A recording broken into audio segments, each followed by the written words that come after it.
क्या मलस्का समूह जब समाप्त हो गया तो मलस्का समूह के बाद आपको आता है इकाइनोडर्मेटा। दोस्तों इकाइनोडर्मेटा में बात क्या होता है, इकाइनोडर्मेटा में खास करके वे जीवों का अध्ययन होता है जिसमें कि समुद्र में रहते हैं, समुद्र में रहने के बावजूद भी क्या होते हैं, उसके त्वचा में कांटा पाया जाता है। क्या पाया जाता है?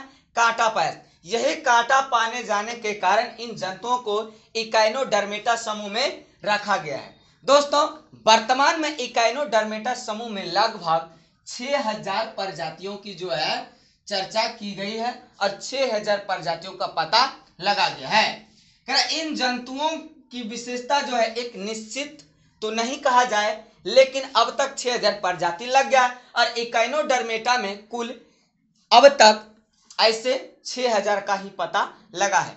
इन प्रजातियों के समूह की कुछ अपनी विशेषता भी होती है। तो विशेषता क्या है? इन जंतुओं का शरीर प्रौढ़ावस्था अर्थात जवान जब होगा उस समय इसमें क्या होगा, एक त्रिज्या सममित, क्या होगा, त्रिज्या सममित और लार्वा स्थिति अर्थात जब बच्चे देने का उम्र होता है उस समय द्विपार्श्व सम्मित हो जाते हैं, अलग अलग हो जाते हैं। स्त्री अलग और महिला पुरुष में झगड़ा झंझट पैदा हो करके क्या होता है, अलग हो जाता है लार्वा देने के समय अर्थात बच्चा पैदा करते के समय में। इनके शरीर में स्पष्ट और निश्चित सिर नहीं पाए, इसमें जो है माथा ठीक से नहीं दिखता है, मुंह पर अच्छा से दिखाई नहीं देता है, मुंह थुथुन का तो पता ही नहीं चलता है। महिलाओं में भी कुछ खासियत रहता है, कुछ महिलाएं देखते अपने आप में एटीट्यूड में रहती, या आई एम ब्यूटीनेस, मैं ही हूं इस दुनिया की विश्व सुंदरी परी, चाहे भले मुंह न थुथुन और नाम मिथुन बन जाए। अरे यार क्या तू नौटंकी लगा के रखी हो, नहीं है तो नहीं है, मुंह चोचा आम के स्वाद के लिए रहते तड़प। इसके बाहर में जो है शरीर वाला त्वचा कलेकेरिया जो या फिर कलकेरियस भी, कलकेरिया भी बोलता है लोग और कलकेरियस भी इसको कहते हैं। इसका शरीर का त्वचा जो है पूछा जाएगा इकाइनोडर्मेटा समूह के जो जीव होते हैं अर्थात जंतु होते हैं उसके शरीर में त्वचा जो लगा होता है वह त्वचा किसका बना होता है, तो आपको कहना उसके शरीर का त्वचा जो है कैल्केरियस प्लेट की बनी ही होती है। बाहर के त्वचा पर कांटे उभरे होते हैं, बाहर से जो दिखता है उसमें कांटा पाया जाता है। क्या पाया जाता है? कांटा पाया जाता है और कांटा के कारण ही तो इसको किस पर रखा गया है, इकाइनोडर्मेटा समूह में रखा गया है। किस में रखा गया है? इकाइनोडर्मेटा समूह में रखा गया है। कोई दिक्कत? आगे बढ़े चलो। कह रहा है इसके शरीर में जल परिसंचरण तंत्र पाया जाता है। यह जो है अपने आप में खास है, कांटा होने के बावजूद जल परिसंचरण करता है। क्या करता है? जल परिसंचरण, पानी पीता है, घूम फिर करता है, चल फिर करता है, इन सारा काम इसके अंतर्गत होता है। ऐसा नहीं कि जहां जन्म ले हुए रह जाना, ऐसा नहीं। कह रहा यह तंत्र प्रचलन जो चलते हुए है, चलने वाला काम इसका लगल रहेगा, जा रहा है जा रहा है जा रहा है, ये होता ही रहेगा। और तो और मजे की बात यह है श्वसन में सहायता होता है, इसको सांस लेने में कोई दिक्कत नहीं होता है। सांस लेने का काम मुख्य रूप से कांटा की बदौलत ही ये करते हैं। जैसे मनुष्य में सांस लेने के लिए नाक है, उसी प्रकार केचुआ में सांस श्वसन तंत्र, श्वसन अंग कहिए तो उसका श्वसन अंग क्या होता है, तो उसका श्वसन अंग भाई उसका पूरा स्किन अर्थात पूरा त्वचा ही उसका क्या है, श्वसन अंग है। लेकिन इसमें जो है इकाइनोडर्मेटा में इसका श्वसन अंग त्वचा तो है, त्वचा में उभरे हुए जो कांटा होता है इसी के कारण वो क्या करते हैं, पूर्ण रूप से सांस लेते हैं। आगे देखिए जो तंत्रिका तंत्र होता है उस तंत्रिका तंत्र में क्या कर रहा है, इसका तंत्रिका तंत्र एक रिंग में व्यवस्थित होता है। रिंग मतलब होता है एक चूड़ी की तरफ क्या होता है, व्यवस्थित होता है। किसका? इसी का। किसका? तो हम बता रहे थे किसका विषय में भी, इंट्रोडेमिशन के विषय में बता रहे थे। तो इसमें क्या होता है कि एक तंत्रिका तंत्र में क्या होता है, व्यवस्थित होता है ना। तो ये जो है तंत्रिका तंत्र में व्यवस्थित होने में कई सारे बातें इसमें शामिल आता है इकाइनोडर्मेटा में। तो इकाइनोडर्मेटा का जो कुछ कुछ अंग होता है, एक समझो चूड़ी की तरह बना होता है, वही चूड़ी में सारा कुछ इसका समाहित होता है, रिंग की तरह। कारण इसमें तंत्रिका तंत्र निकलते हैं। इसमें क्या निकलती है? तंत्रिका तंत्र निकलती है। तंत्रिका तंत्र के विषय में बहुत बार बताए हैं दोस्तों आपको। तो तंत्रिका तंत्र जो होता है उसमें क्या होता है, किसमें निकलता है? किसमें? इकाइनोडर्मेटा में। करे इसमें नर और मादा अलग अलग होते हैं, अर्थात इसमें स्त्री और पुरुष दोनों अलग होते हैं। दोनों के संयोग से अपनी जनसंख्या में वृद्धि करते हैं, अर्थात संतान उत्पत्ति करने की क्षमता रखता है। कौन? इकाइनोडर्मेटा।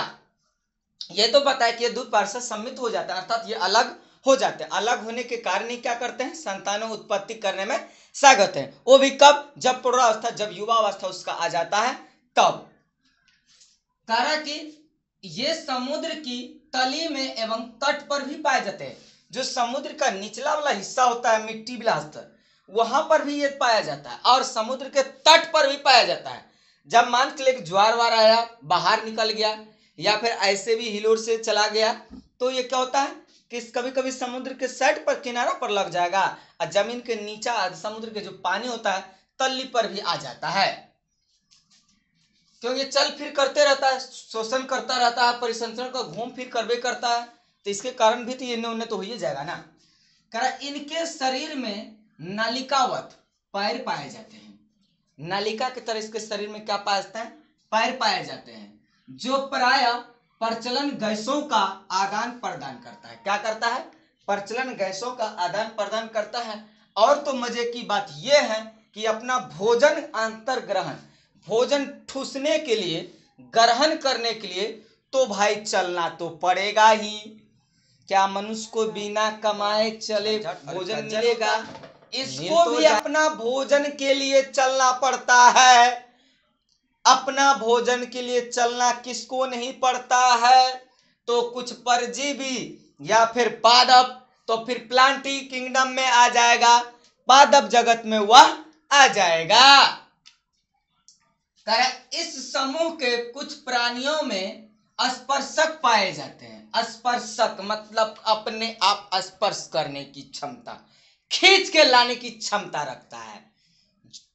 इसमें कुछ परजीवी भी है, कुछ परजीवी नहीं भी है, कोई स्वपोषी भी है, कोई परपोषी भी है, कोई खुद पर डिपेंड है, कोई दूसरे को खींच के ग्रहण करने वाला। तो कुछ परजीवी, कुछ स्वजीवी या स्वपोषी तो भी कह सकते हैं। जैसे कह सकते हैं इसमें, जैसे समुद्री खीरा, सी कुकुम्बर, यह आ गया प्राणी में, नहीं ये आ गया किस में? आ गया पादप में। लेकिन प्राणी में एंटीडॉन क्या होता है? एंटीडॉन में क्या होता है? में शाखित मल द्वार भी होता है। इसको अर्थात मल द्वार के माध्यम से अपना मल का परित्याग भी यह कर लेते, आसानी से कर लेते हैं। जैसे एक पेड़ का स्ट्रक्चर आप देख सकते हैं, ये क्या है? एंटीडॉन का पेड़ है। हम लोग इसको जो है समुद्री पेड़ के भी नाम से जानते हैं। ये क्या है? इसका चारों तरफ कांटा तो ही दिख रहा है, कांटा तो ही है। ये सब क्या दिख रहा है आपको? कांटा दिख रहा है। उसके बाद स्टारफिश, ये जो तारा वाला मछल तारा होता है, मछली तारा, ये भी समुद्र में ही पाया जाता है। ऐसे कहाँ पाया जाएगा? ये स्टारफिश तो समुद्र में ही।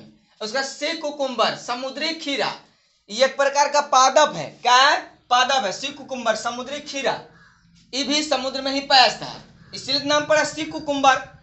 उसका इकाइनस, इकाइनस एक प्रकार का एकदम पूरा बुझाएगा कांटा का झुंड है, और वो जीव है। लेकिन अगर किसी मनुष्य के संपर्क में यह आ गया तो मनुष्य का कहानी खत्म होने से कोई रोक नहीं सकता। कौन? इकाइनस। उसके बाद समुद्री खीरा, अब तू लोग खोजने नहीं चल जाना समुद्री खीरा हम खाएंगे, पता चलेगा ये सब तुमको जान के लगा देगा जी में। उसके बाद स्टारफिश, अब मछुआरा वाला काम न करने चल जाना स्टारफिश पकड़ने के लिए, पता चलेगा तू स्टारफिश पकड़ने गया और तू स्टारफिश का आहार बन के कहानी खत्म हो जाएगा। तो ऐसा गलती कभी न करे, नहीं तो बड़ा नुकसान हो सकता है। इसलिए आप इस पर ध्यान न दे, आप इसको जान लीजिए, लेकिन ऐसा प्रैक्टिकल में नहीं उतरना है दोस्तों। ठीक, तो आज मैंने आपको क्या बताया पूरे क्लास में? बताइए कोई। आज पूरा क्लास चला इकाइनोडर्मेटा का। क्या चला? इकाइनोडर्मेटा का कल का क्लास जो आपको हम बताए थे वह क्लास था मलास्का का, पूरा मलास्का खत्म करके आज हम आपको बता दिए क्या है, इकाइनोडर्मेटा। तो दोस्तों उम्मीद करते हैं आप हमारा वीडियो को लाइक भी कीजिएगा, दूसरों को भी भेजिएगा, शेयर कीजिएगा, और आपको कोई भी प्रकार की कमी बुझाए तो आप हमें कमेंट सेक्शन पर जरूर कमेंट कीजिएगा और हम आपको इस तरह से जवाब देने को तैयार हैं। जय हिंद।